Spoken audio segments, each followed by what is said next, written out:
नमस्कार। Undigested food in motion और stool, या बिना पचा हुआ भोजन स्टूल में आना। दोस्तों, कई लोग इस प्रक्रिया को, अनडाइजेस्टेड फूड को सामान्य समझते हैं, और दोस्तों यह सामान्य नहीं है। अगर यह अनडाइजेस्टेड फूड लगातार कुछ सालों तक, कुछ महीनों तक यदि चलता है, तो यह हमारे शरीर के लिए एक बुरा संकेत है, क्योंकि यह हमारे शरीर में कई प्रकार की डेफिशिएंसी को जन्म देता है, कई प्रकार की हमारे शरीर में कमियां करता है। क्योंकि दोस्तों, जो भोजन हम कर रहे हैं वह पूरी तरह हमको पच नहीं रहा है, और पूरी तरह जब वो पचेगा नहीं तो बिना पचे ही हमारे शरीर में एब्जॉर्ब नहीं हो पाएगा। तो दोस्तों, हम जानते हैं कि हमारे जीवन में हमें अच्छा और बुरा जो होता है उसके कहीं ना कहीं हम स्वयं ही जिम्मेदार होते हैं। और ये जो यूडीएफ जो प्रॉब्लम है, इसमें भी कहीं ना कहीं हमारा ही जाने अनजाने में हम ध्यान नहीं दे पाते, जिसके कारण यह प्रॉब्लम होती है और हम इसको सामान्य समझ लेते हैं। क्योंकि कुछ समय तक ये इस लक्षण से हमको कोई प्रॉब्लम नहीं होती, बट इन द फ्यूचर ये बड़ी बड़ी बीमारियों को जन्म देता है। नेक्स्ट वीडियो में हम बताएंगे कि यूडीएफ से क्या क्या बीमारियां आपको आ सकती हैं। और हम अभी शुरू करते हैं कि जाने अनजाने में हम क्या ऐसी गलतियां करते हैं जिन कारणों से हमको यूडीएफ आता है, और इसे घर पर ही हम कैसे उन कारणों को ठीक करके हम इससे बच सकते हैं। तो दोस्तों, सबसे पहले हम जानते हैं इसके कारण। वीडियो प्लीज़ आप कंप्लीट पूरा देखें, क्योंकि ये बहुत ही इम्पॉर्टेंट है। यूडीएफ मोशन में नहीं आना चाहिए। इससे हमारी बॉडी में इसके जो बेसिक केमिकल्स इनके द्वारा बनते हैं, तभी हमारी बॉडी इनके द्वारा पूरा सिस्टम को संचालित कर पाती है हमारे बॉडी की। तो हम जानते हैं ये किन किन कारणों से होता है। तो दोस्तों, सबसे पहले इसमें हमारी लाइफस्टाइल ही आती है, कि जैसे हमारा भोजन का ठीक समय पर निर्धारण ना होना, कि हमें एक अपना समय का सुनिश्चित ना करना कि हमें किस समय भोजन करना है। ब्रेकफास्ट, लंच और डिनर तीनों ही भोजन का समय। दूसरा, कि हमको किस समय किस प्रकार का भोजन हमको करना चाहिए।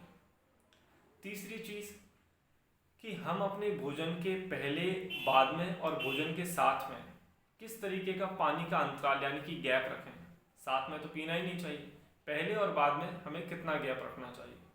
और चौथी जो बात है वह ये है कि हमें किस प्रकार का कोई शरीर में लक्षण चल रहा है किसी रोग का, या कोई पहले से ही कोई डिजीज़ या कोई रोग हमें है, तो इसके साथ हमें किस तरीके का भोजन हमें करना है।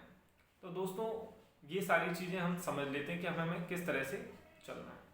तो सबसे पहले कि हमें जो करना है वो सबसे पहले ये है कि दोस्तों, हमें अपने भोजन का समय निर्धारण करना अति आवश्यक है। ब्रेकफास्ट आप अपने समय से करें, लंच आप अपने समय से करें, और डिनर भी आप अपने समय से, और जितना जल्दी हो सके उतना डिनर कर लें। डिनर करने का जो सही समय है, वैसे तो सनसेट है यानी कि सूर्यास्त पे आपको डिनर कर लेना चाहिए, क्योंकि सोने और भोजन के बीच में कम से कम 2.5 से 3 घंटे का गैप होना चाहिए। तो जब आप 7, सवा 7 बजे डिनर कर लेंगे, तब आप 10, सवा 10 बजे सो पाएंगे, जो कि सोने का सही समय 10 से 10:30 के बीच में।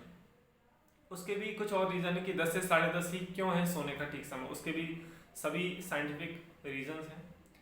तो ये हमने भोजन का समय जाना। अब भोजन में हमको आगे और पीछे कितना गैप रखना है, इसके लिए वैसे तो हमने वीडियो बनाया, पूरा पानी के ऊपर ही वीडियो बनाया, किनको कैसे पानी पीना चाहिए, कितना पानी पीना चाहिए, किस बीमारी में कितना पानी पीना चाहिए, इसका पूरा हमने वीडियो बनाया। फिर भी हम इसमें जान लेते हैं कि भोजन करने से पहले आपको कम से कम आधे घंटे का गैप रखना है, और भोजन करने के बाद कम से कम 45 मिनट से 1 घंटे का गैप आपको रखना ही है। लेकिन 45 मिनट और 1 घंटे के बाद आप याद से पानी पी लें। तीसरी चीज़, कि हमें जो हम देखते हैं कि किस समय क्या भोजन करना चाहिए, तो हम आज देख रहे हैं कि लोग दिन में चाय पी रहे हैं, रात में चाय पी रहे हैं, सुबह दूध पी रहे हैं, शाम को जूस पी रहे हैं, है ना, रात को आइसक्रीम खा रहे हैं। तो दोस्तों, बहुत सारी चीज़ें जो हैं उसमें गड़बड़ियाँ हो गई हैं। दूध और दही जाने अनजाने वो साथ में ले लेते हैं। ऐसे कई प्रकार की चीज़ें हैं जिनका वो प्रॉपरली फॉलो उनको नहीं करते हैं। तो दोस्तों, आप प्रयास करें कि हमारे शरीर में एल्कलाइन फूड की जो ज़रूरत है वो ज़्यादा होती है। 80% हमारे शरीर को एल्कलाइन की ज़रूरत होती है, जो कि हम नहीं लेते। हम कम से कम 90% एसिड फूड लेते हैं और 10% ही एल्कलाइन लेते हैं, जो कि कम से कम 80% हमको पूरे दिन में लेना चाहिए। फिर भी कोशिश ये करें कि जो एल्कलाइन चीज़ें दोस्तों वो होती हैं जिनमें पानी की मात्रा अत्यधिक होती है। जो हमारे जूसेस होते हैं, फल होते हैं, सलाद होती है, इनमें पानी की मात्रा अधिक होती है। तो दोस्तों कोशिश करें कि 12 बजे से पहले आप जूसेस, फल इन पर ही रहें। पेट भर के खाएं, कोई प्रॉब्लम नहीं है, बट कोशिश करें मैक्सिमम एल्कलाइन डाइट आप लें।